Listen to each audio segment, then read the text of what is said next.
O'zbekistonda ko'p vrachlar kaltak yeganini eshitgansiz, a? Lekin vrach bemorni urganini-chi? Yo'q, bu albatta zo'ravonlik emas, bu prekardial zarba.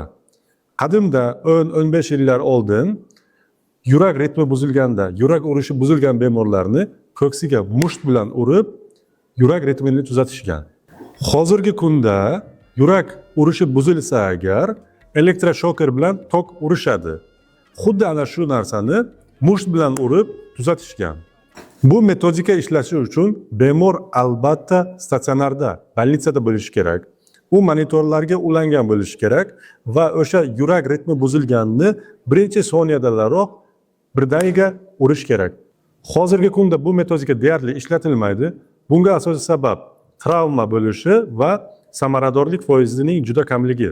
Agar biron joyda vrachni bemorni ko'ksiga musht bilan urganini ko'rsangiz, bu aslida xatolik emas, bu shunchaki prekardial udar.